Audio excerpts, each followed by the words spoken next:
following episode depicts violence, murder, and incidents of domestic violence. Listener discretion is advised.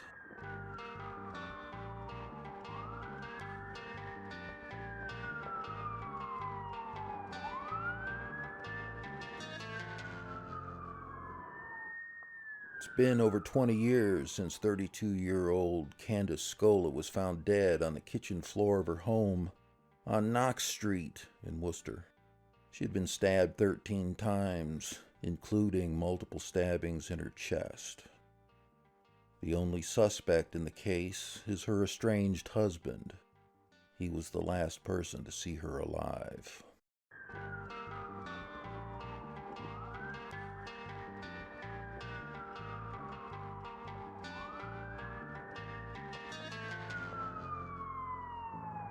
Welcome to Unsolved Worcester. I'm your host, Dan Yeager. In part one of our two-part episode series, we look at the circumstances leading up to the murder of Candace Scola on July 3rd, 2002. Come back on Thursday for part two when we take a look at the aftermath of Candace's murder and the seemingly never-ending, lingering need for closure to this case.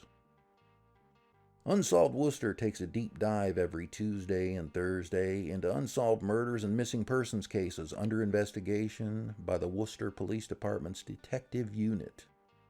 We look to the past, to unsolved murders as far back as the early 1950s and 60s. The approach to Unsolved Worcester is this: shine a light on each of these cases, put a life behind each victim's name, provide a timeline of events and important details, and ask questions that still need to be answered. Our goal is to remind residents of the Worcester area, both past and present, that there are dozens of unsolved homicides and missing persons cases that need resolution. We hope we can be the spark needed to solve a case.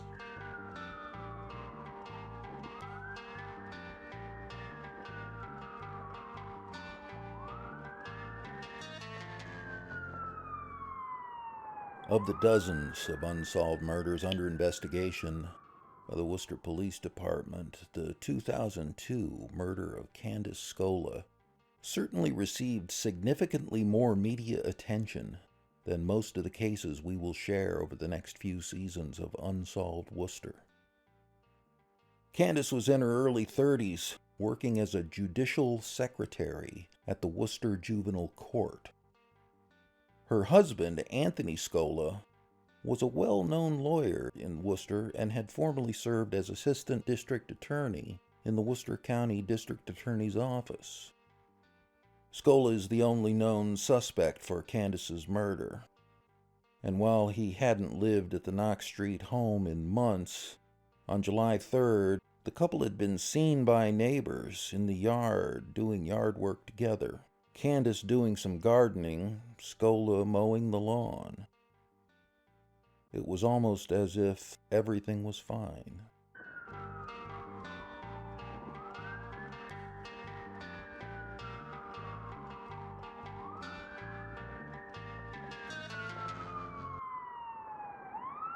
Candace grew up in Leicester.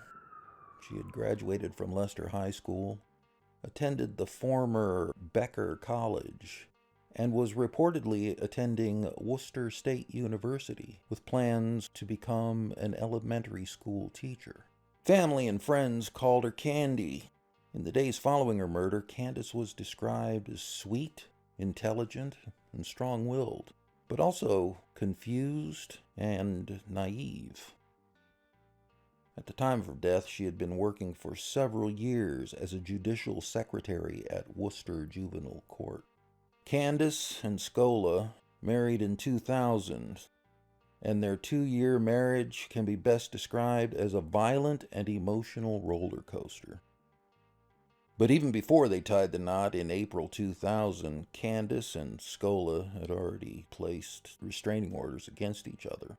As one friend of Candace told the Telegram and Gazette just days after her murder, Candace and Scola, quote, brought the worst out in one another. No one could believe it when they got married. By the time they did get married, the couple had already been living together on Knox Street. The home was in Candace's name. In early February 1998, Candace filed a restraining order against Scola for physical, emotional, and verbal abuse, including accusing Scola of strangling her and kicking her in the head back in March 1997. The night before she filed for a restraining order, February 10, 1998, according to reports, the couple had gotten into a physical argument over refinancing the Knox Street home.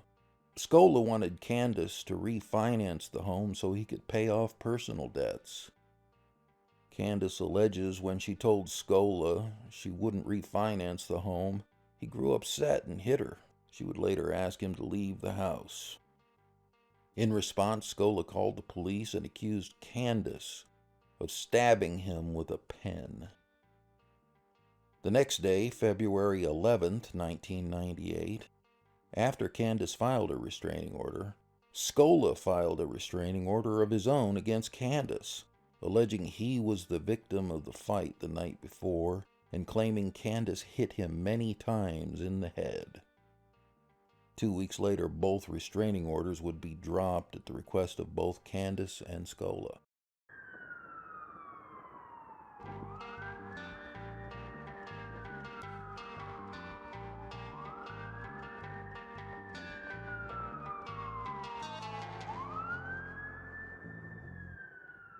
Before the break, we mentioned Scola's debt and his insistence that Candace refinance her home to help him pay some of the debt away. In February 1999, Scola filed for a court order demanding Candace give him back a 1991 Jaguar he said he had bought for her for $9,000 in July 1998. In April 1999, Scola filed for bankruptcy. Later that month, Scola was charged with assault and battery, assault with a dangerous weapon, and threatening Candace. The dangerous weapon was a stationary bike. The charges were continued without a finding for 6 months, and Scola was ordered to stay away from Candace. Once the 6 months passed, the charges were dropped.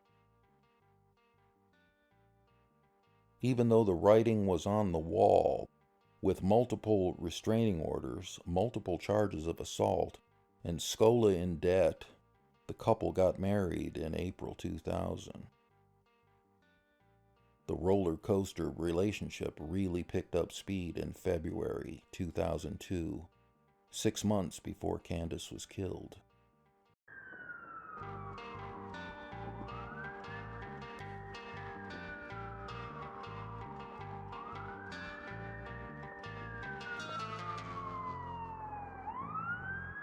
Every week of February 2002 was a back and forth of accusations and restraining orders between Candace and Scola. According to court records, Scola filed a restraining order on February 19th against Candace in district court, alleging Candace had slapped him in the face and scratched him on the neck nearly 2 weeks earlier on February 8th. That same day, February 19th, Candace filed for divorce, citing abusive treatment from Scola. Less than a week later, on February 25th, Scola filed a counterclaim for divorce, claiming Candace treated him cruelly and abusively. The next day, February 26th, Candace filed a restraining order against Scola, alleging Scola had spit in her face and pushed her during an altercation that took place over a week before. The same day, less than an hour later, Scola showed up at the Knox Street home with a police officer. The officer arrested Candace for violating the terms of Scola's restraining order. But let's pause here for a second and go back to February 18th, 2002. Candace was charged with assault and battery on her husband that allegedly happened on February 18th, one day before Candace filed for a restraining order against Scola. Oddly enough, the charge against Candace was continued to July 8, 2002, the first Monday after the July 4th holiday, and just 3 days after Candace was found killed on her kitchen floor.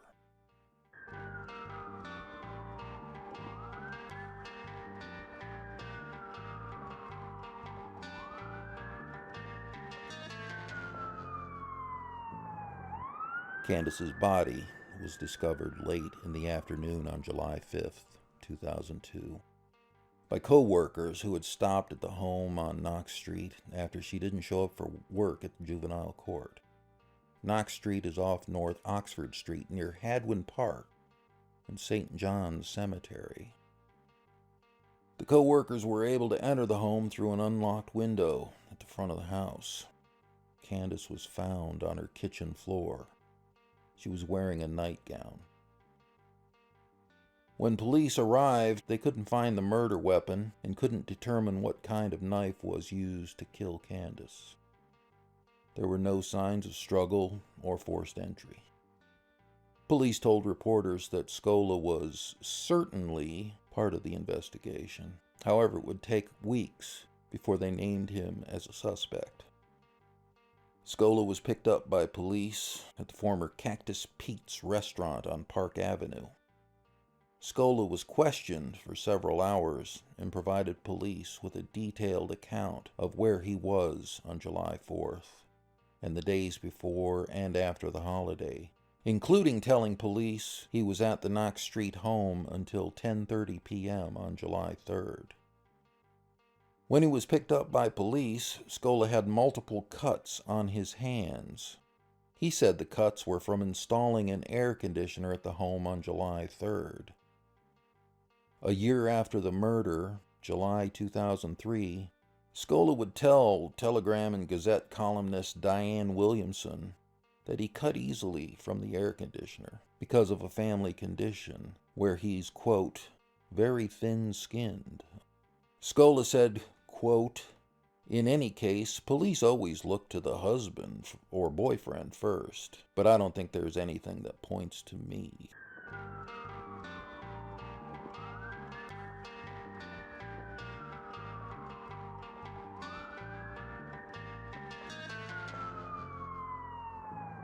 Tune in on Thursday for the second part of the Candace Scola story and the ongoing aftermath of Candace's murder.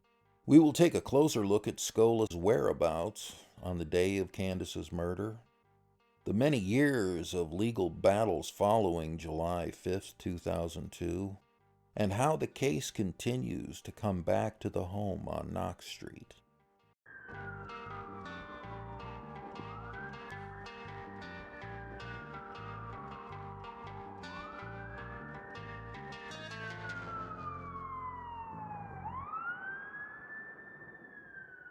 Thank you for listening. Anyone with information about the murder of Candace Scola are asked to contact the Worcester Police Detective Bureau at 508-799-8651 or send an anonymous text to 274637.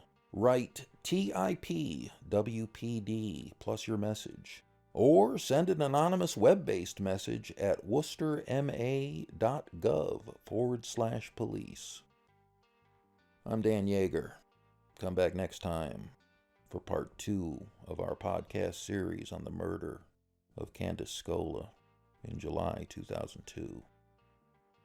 Be sure to visit Unsolved Worcester on Facebook, Twitter, and Instagram at Unsolved Worcester. Listen to all episodes for free at unsolvedworcester.com and podcast streaming platforms including Spotify, iTunes, and more. Special thanks to Harvest Design in Northborough, the extensive research provided by Alex London and the Worcester Public Library, the Worcester Police Department, the City of Worcester, Ron Scott at New England Sky Picks, and our sponsors for making this possible. The Unsolved Worcester podcast music is provided by Tom Lebelzik of the Worcester Jazz Collective This episode of Unsolved Worcester is written by Pat Sargent. Drone footage provided by New England Skypics. Videography and editing by Colin Turner. Victim images are courtesy of the Worcester Police Department. Executive producer, Pat Sargent. Sponsorship information announcer, Chandler Walsh. Unsolved Worcester website and logo art by Harvest Design. Visit harvest-design.com. Be sure to check out the video for this episode with exclusive aerial views and more on our Unsolved Worcester YouTube page. And don't forget to hit that subscribe button.